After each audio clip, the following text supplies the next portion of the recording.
La siguiente transmisión es apta para toda la familia. Contiene closed caption y es financiada con recursos del Fondo Único de TIC.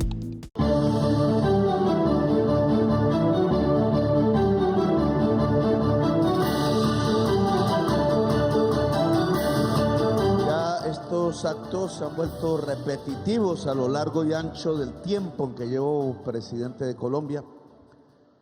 Una promesa que hicimos no se hacía realmente antes, a pesar que llevamos cerca de siglo y medio más discutiendo la necesidad para Colombia de una reforma agraria.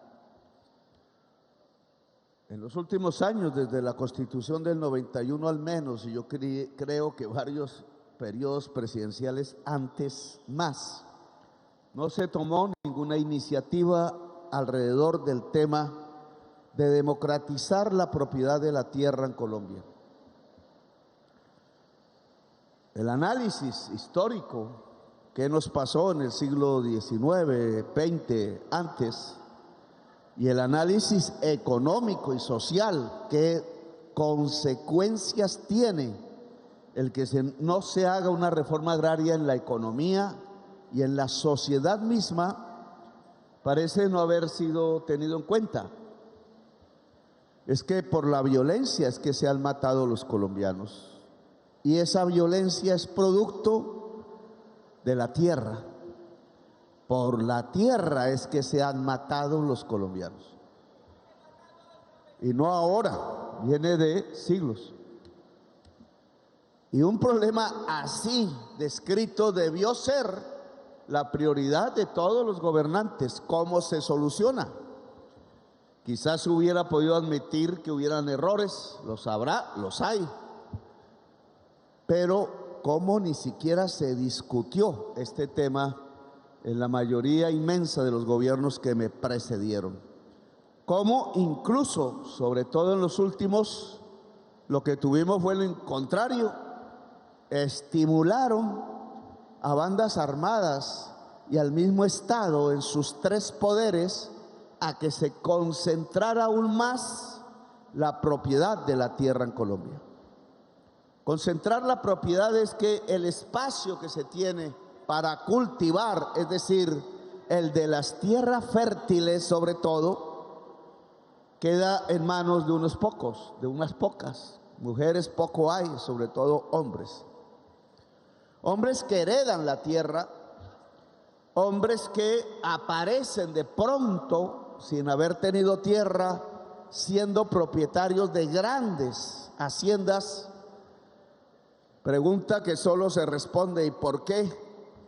Pues porque son de la mafia, porque solo con dineros de la cocaína y del oro ilícito se puede comprar en Colombia de contado una gran propiedad de tierra fértil que cada vez vale más, porque precisamente al haber cada vez más dinero flotando de origen ilícito, ese grupo de personas que es dueño de ese dinero tiene la capacidad de competir entre ellas por una hacienda o incluso matar al propietario para quedarse con las haciendas. El precio de la tierra va subiendo y cada vez más un campesino pobre se queda cada vez más sin tierra, cada vez más lejos de tener y de acceder a la tierra, que es como ordena la Constitución de Colombia.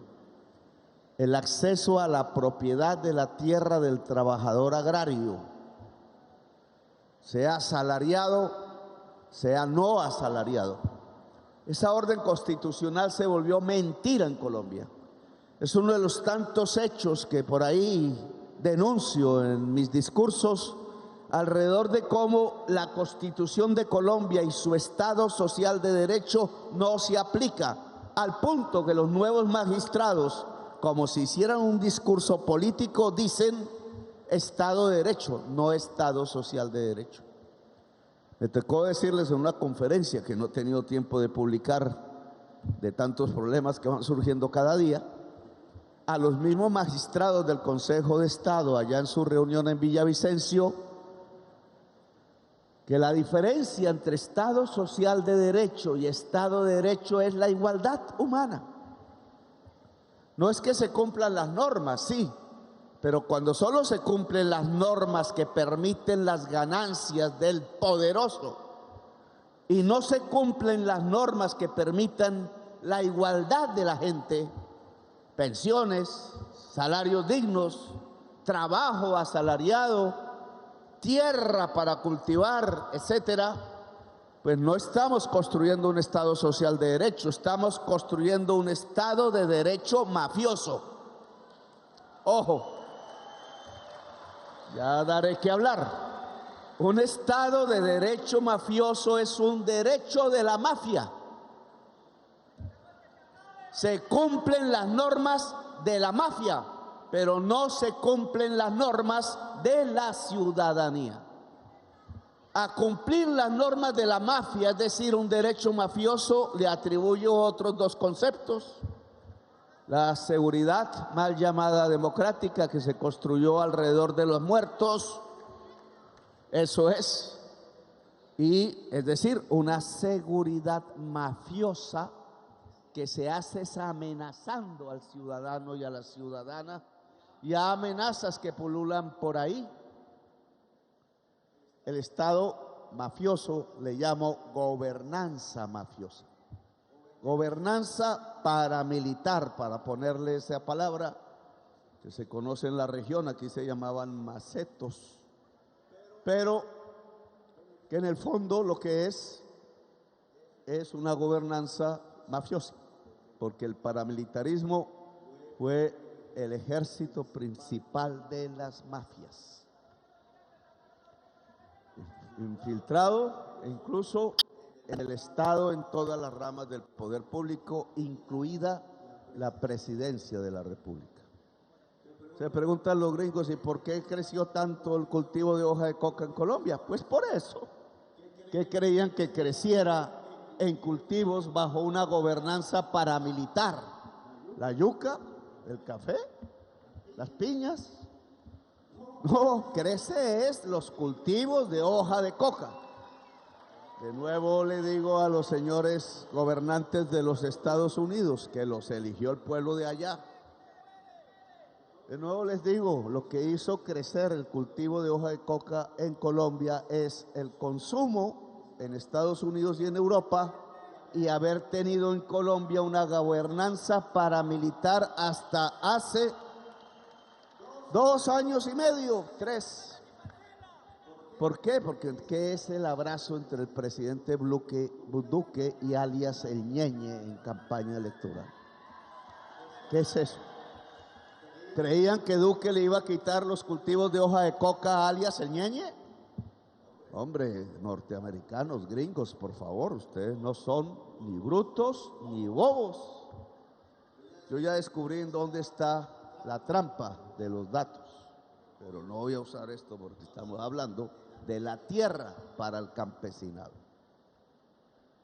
Bien, pues se quedaron con la tierra. Ese es el daño que nos hizo la gobernanza paramilitar. Unas lejanas para cultivar hoja de coca, otras cercanas, estas donde estamos, el Caribe, la altillanura, los lotes urbanos mejores de las grandes ciudades, etcétera, porque ahí lavaron los dólares.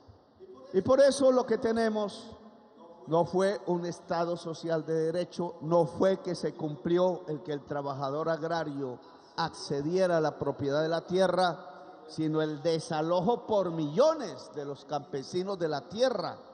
Lo contrario de lo que dijo la Constitución. Echaron a millones de la tierra y los que no se quisieron ir, los asesinaron.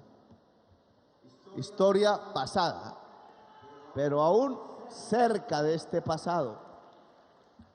Aquí hay una historia concreta en esta región, Felipe, y por eso se debe tener gente de la región que haya vivido toda esa historia como asesora para cuidar estos procesos y que no terminemos en un error. Aquí el problema, porque el Magdalena Medio era bosque, selva antes, es una zona de colonización. Llegaron campesinos a tumbar bosque y a sembrar una parcela junto al río Magdalena. Esa región de colonos relativamente democrática hasta los años 60, algo de los 70, no existe ya. Lo que existe es unos potreros que de noche no tienen luz, porque no hay casas que habitan en esos potreros, porque esos potreros inmensos, con alguna vaca por ahí, son de un propietario que no vive ahí. Vive quizás en Bogotá, vive quizás en Medellín, vive quizás en Manizales, no creo mucho, vive en Cali y vive fuera del país. Son traquetos, son testaferros. Habrá quien es un propietario decente y eso tampoco hay que excluirlo. Pero refiriéndonos a estos propietarios oscuros en su origen, hay que recordar de dónde vinieron, Felipe. Vinieron en primer lugar de Pacho, Cundinamarca. Pacho es el siguiente pueblo que queda al que era mi pueblo donde estudié, donde no nací, no, sino donde estudié, Zipaquirá, pero en el camino inverso a Bogotá, subiendo hasta el Alto del Águila, Páramo, y ahí bajando, es más caliente que Zipaquirá, hacia las tierras del Magdalena Medio por una provincia que se llama Río Negro, Felipe. Ahí está Pacho, y ahí hubo una persona que le dijeron el Pachuno, puso una discoteca, no me acuerdo el nombre, mexicana, se me olvidó el nombre, todavía está por ahí, espero que la SAE la haya entregado para hacer una escuela o algo, para... ¿Cómo? Bueno, ahí me dice, porque no alcanzó a oír. Oímos. Bueno, Amelia, esa discoteca fue muy famosa porque bailaba mucho la gente ahí, pero alias el Pachuno, Chihuahua, la discoteca Chihuahua, alias el Pachuno, después alias el Mexicano, por esa razón le encantaba México, la música, no miró hacia Zipaquirá, no miró hacia Bogotá, tenía otra visión, miró hacia el Magdalena Medio y era el segundo de Pablo Escobar. Esa historia hay que recogerla, porque esa historia muestra a alias Gacha, Gacha era el apellido, comprando en primer lugar las haciendas del Magdalena Medio y poniéndole los nombres del hijo. El hijo no me acuerdo cómo se llamaba, pero le puso 1, 2, 3, no me acuerdo si 4, 5, todas esas haciendas tienen que pasar al campesinado, porque se compraron con dineros ilícitos. Gacha tiene otra circunstancia, era muy amigo del general de la Brigada 13, que era la que dominaba la región desde el punto de vista del Estado. Tiene que ver con la fundación del paramilitarismo en Puerto Boyacá, porque al lado de los batallones que estaban en Puerto Boyacá, entre ellos el Bárbula,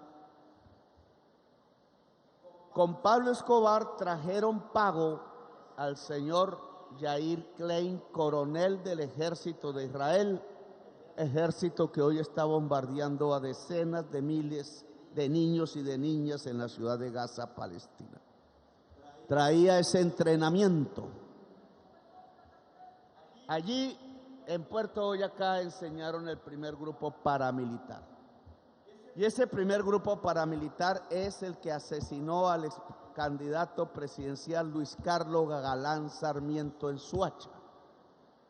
Y después de asesinar a Luis Carlos Galán Sarmiento, vinieron a realizar un genocidio en esta región, apoyados por el Estado, que pareció no arrepentirse de haber ayudado a un grupo que asesinó a un candidato presidencial como Galán. Y mataron miles de campesinos, miles. Esos campesinos los empezaron a matar en Jacopí, Felipe, en las tierras de la cordillera hacia el Magdalena de Jacopí. No se ha entregado 1 metro cuadrado de tierra a miles y miles de campesinos. Hoy estarán sus sobrevivientes que fueron asesinados en todas las cordilleras, casa por casa. Yo lo vi cuando fui joven y parecían un pesebre, dije yo, de Navidad, que tenían hogueras, y las hogueras eran las casas del campesinado, que por miles tuvieron que abandonar e irse viniendo a los pueblos siguientes. Algunos llegaron a Zipaquirá, los conocí. Y en este gobierno se indemniza a ese campesinado, se reabren sus escuelas agronómicas, se rehace una propiedad democrática de la propiedad en los terrenos de Jacopí, se siembran frutas y lo que quieran, pero no puede este gobierno darle la espalda a las primeras víctimas campesinas que por miles cayeron acribilladas por un mafioso a servicio del Estado, como el señor Gacha del municipio de Pacho. Y la historia continuó, porque de las tierras de Jacopí se pasa a Puerto Salgar. Ya algo se ha hecho en el terreno de Puerto Salgar, y en Puerto Salgar asesinaron hace pocos días un campesino. Y entonces, señores de la policía, ¿dónde están? La Policía Nacional, ¿dónde está aquí?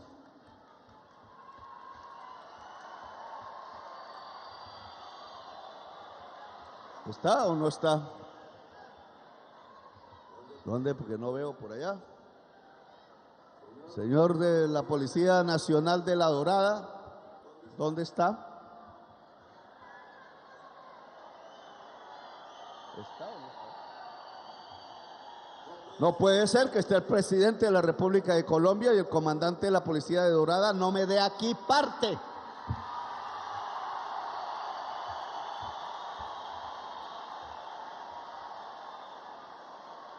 Vuelvo a preguntar tranquilamente, ¿dónde está el comandante de la Policía de La Dorada?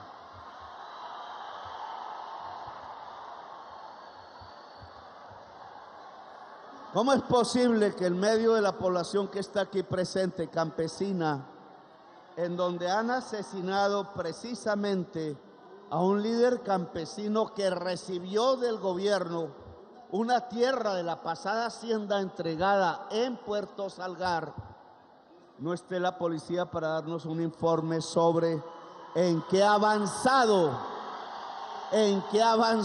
la investigación del asesinato? Porque eso mismo que estamos evidenciando aquí fue lo que pasó en el pasado.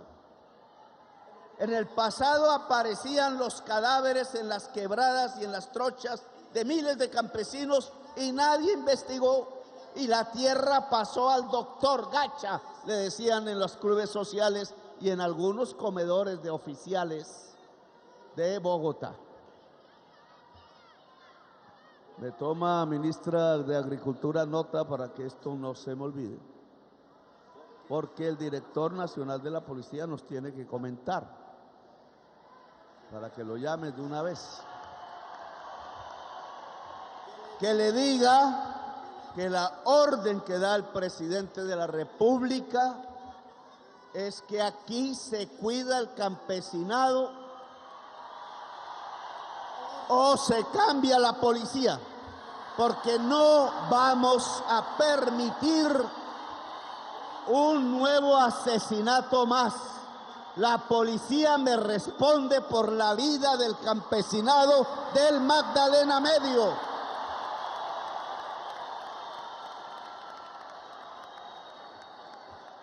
Aquí no viene otro Gacha a matar campesinos.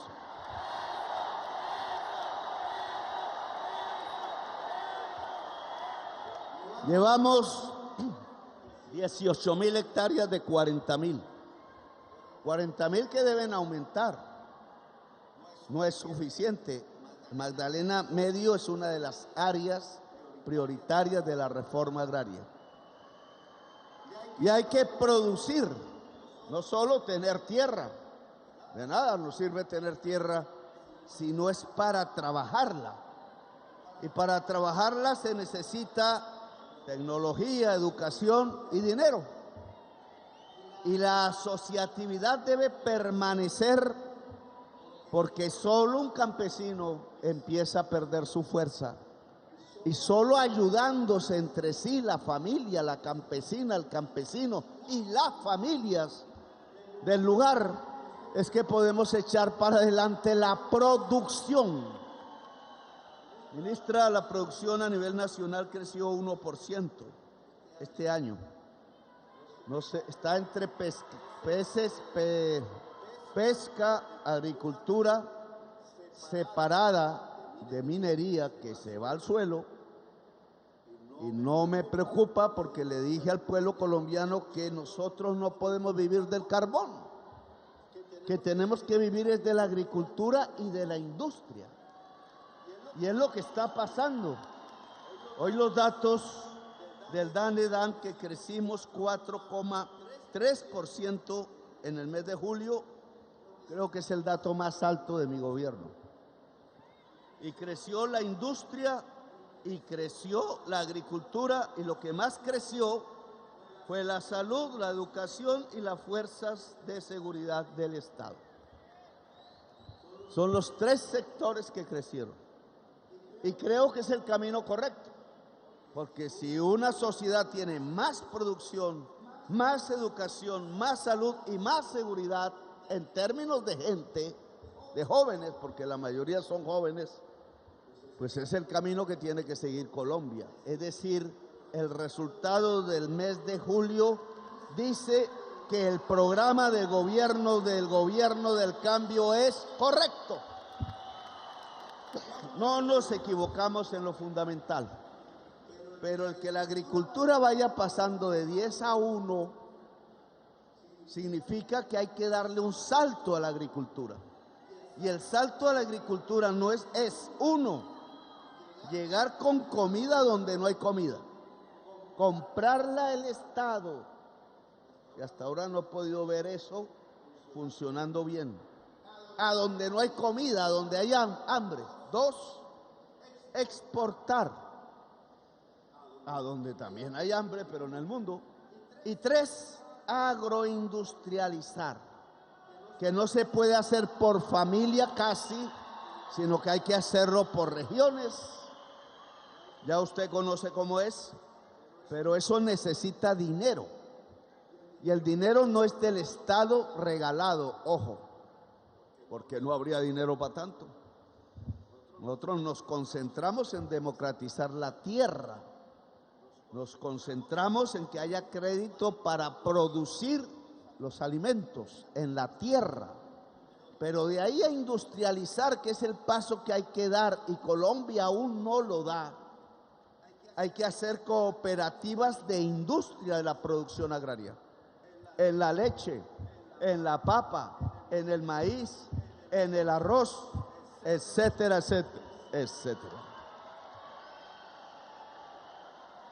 Incluso, ministra, y no sé si el Magdalena Medio nos lo dé, yo hablé de una ruta del arroz.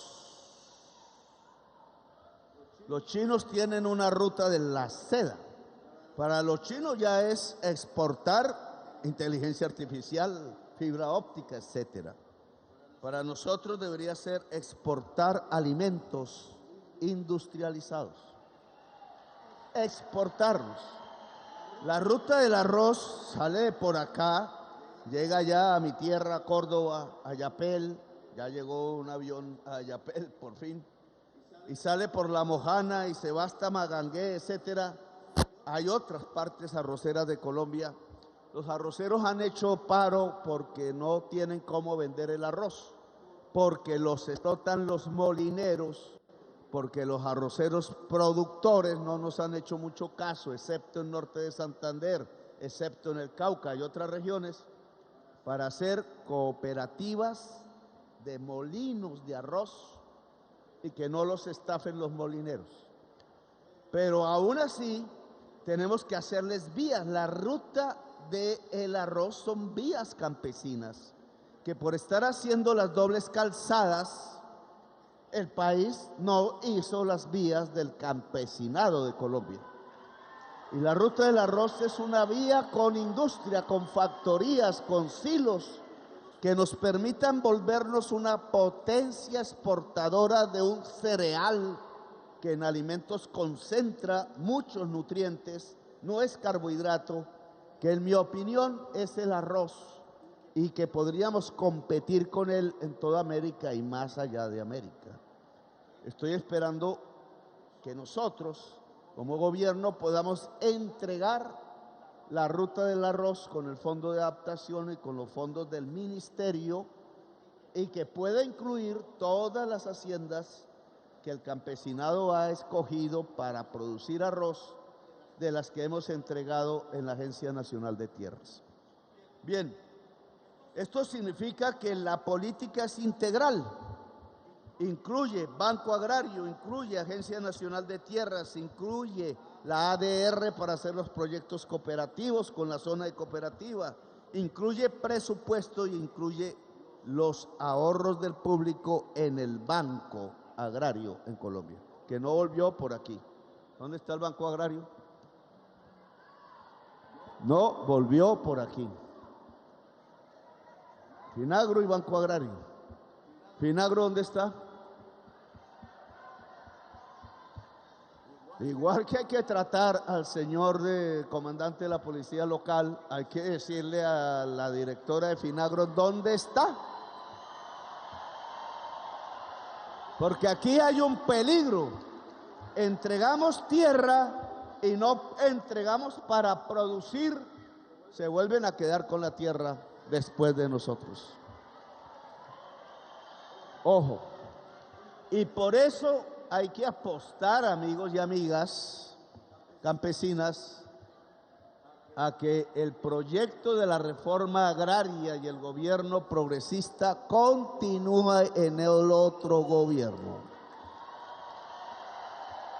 Ojo, que no se vayan a creer los que hemos sacado de la tierra bien untados de cocaína, que entonces apenas se vaya Petro vuelven, sino que tal sea la fortaleza del pueblo colombiano que el otro gobierno va a hacer lo mismo y mejor y de manera más cuantiosa. Tenemos que pasar de 1 millón de hectáreas a 3 millones de hectáreas. Y eso significa no solo más plata, más dinero público, sino significa que no solo se le compra a la SAE, que es fácil para nosotros, a la unidad de víctimas, que no sé cómo va el asunto, sino se le compra al hacendado privado, que es lo más difícil. Porque democratizar la propiedad de la tierra implica un cambio de la tenencia de la tierra, que significa menos tierra para los que más tienen hoy y más tierra para los que menos tienen hoy, y eso se llama reforma agraria. Los invitamos a vender, eso no hay que producir violencias, vengan y compramos. Pero vengan, porque si no, hay que cambiar las normas, hay que hacer fácil que el Estado pueda adquirir las tierras del hacendado privado improductivo para que sea fácil hacer la reforma agraria pacífica y sean millones las familias campesinas que se beneficien. Si no, no habrá Estado social de derecho y difícilmente podremos. Uno, lo que quieren los gringos, que no haya hoja de coca, eso se hace pacíficamente, no forzadamente. Para que no haya hoja de coca, le dije al gringo que me llevó a Washington hace años en el gobierno de Andrés Pastrana, cuando crearon el Fondo para la Paz, o Fondo de Inversiones para la Paz. Hermano, le dije, me miró con unos ojos grises fríos como el acero. Si ustedes quieren realmente que disminuya la cocaína que entra a Estados Unidos, ustedes no tienen que hacer un TLC donde se arruina la producción alimenticia de Colombia, sino lo que tienen que hacer es ayudarnos a hacer una reforma agraria. 1 año de la platica o 2 años de la platica que han metido en el desastre que ocurrió, porque se le robaron el glifosato, amigos de Norteamérica. La plata de los impuestos de los Estados Unidos fue robada en Colombia porque a través de las fumigaciones, y solo miren la estadística del año 2020, apareció como si hubieran erradicado hectáreas y no salieron ni las avionetas ni se gastaron la gasolina, y apareció como gastado el glifosato y no se gastaron el glifosato. Los tumbaron, amigos de los Estados Unidos. Por eso es que en el 2020 erradican 130.000 hectáreas y aparecen 152.000 hectáreas sembradas en el satélite o vistas por el satélite. Se tumbaron el glifosato. No vuelvo a hablar de esto, sino hasta la próxima. Tareas finales. ¿Cómo adquirir la fuerza para sostener y ampliar la reforma agraria en los años que están por venir? Yo veo aquí un poco de uniformes, algunos ya se han ido. No esperan al presidente hablar. Eso lo coge la prensa, ojo. O uniformes diferentes, uniformes no, camisetas, uniformes hay, pero aquí los civiles usan camiseta. Muchas organizaciones, ASAINCA, allá están, ASPAAR, allá están, ASOPES, Cambris, allá está, Agroprogreso, allá está, Asociación Asopesca, que no hablé de los pescadores, Asobicam, etcétera. Por acá, Asas de Paz, Asorentol. Está bien, pero se necesita una sola asociación campesina nacional. Por regiones hay que construir las federaciones regionales que deben aglutinar campesinos de la tierra, agroindustrias, cooperativas y pesca, porque la pesca es un alimento, y las federaciones regionales constituir la Asociación Nacional Campesina, que aglutine las diferencias de pensar, porque las hay en todas partes, las diferencias de organizarse y los distintos intereses del campesinado, porque son distintos. Si yo me voy a los Andes arriba, pues la gente no es que necesite, no diga yo necesito tierra, porque no hay dónde. Lo que van a pedirte es agroindustria y títulos. Pero si yo me voy al Caribe me van a pedir tierra. Si me voy con los pescadores me van a decir dónde están los cuartos fríos, que es industria. Entre otras, Felipe, hay varias asociaciones de pescadores en el Magdalena Medio y más abajo. También debe haber una federación, pero hay que entregarle tierra, sobre todo en el río Magdalena y otros ríos, porque la crisis climática está agotando por periodos el agua y la pesca. Entonces vamos a tener hambre si no se combina en una familia la actividad de la pesca, de la agricultura y de la agroindustria pesquera. Entonces eso se hace en el conjunto de las instituciones agrarias y pesqueras. No sé en qué irá la unidad de pesca que nombramos, ministra, ojalá está bien.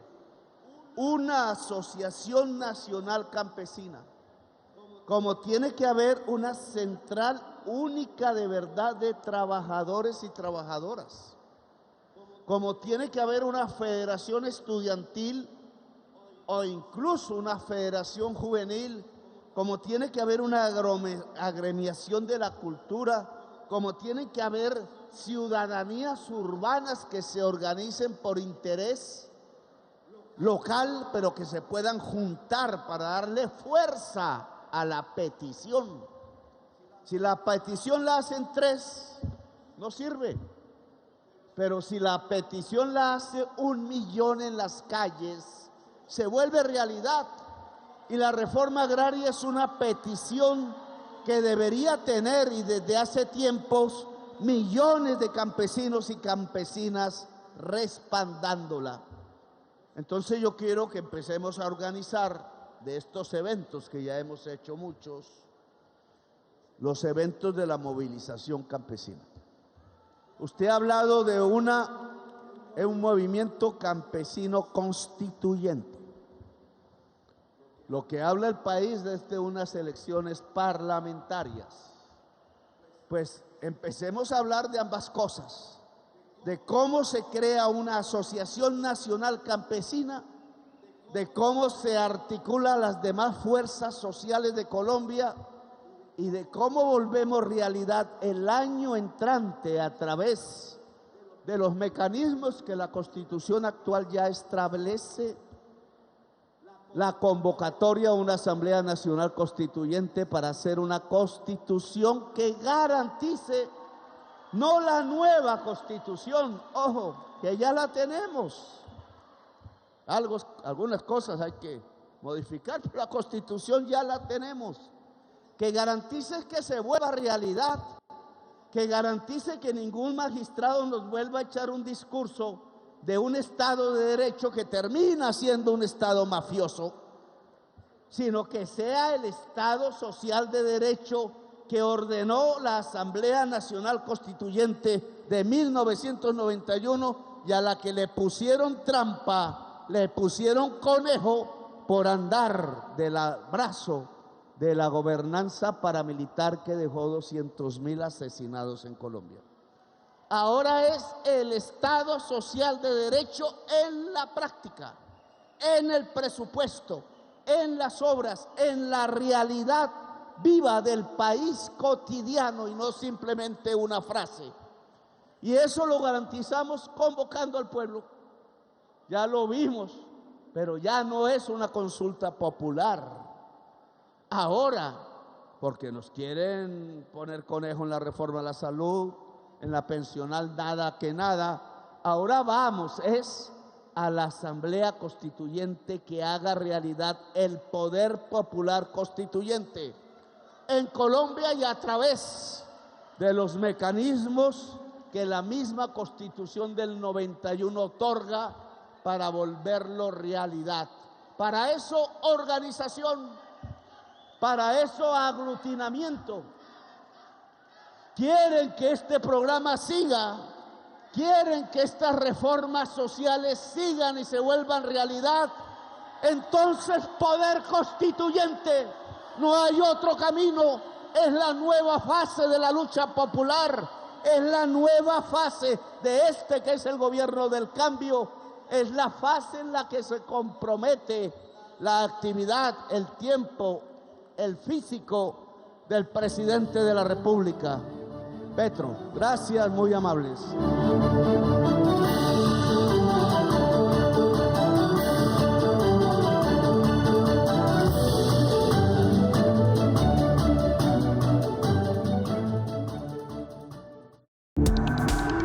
Este contenido fue financiado con recursos del Fondo Único de TIC.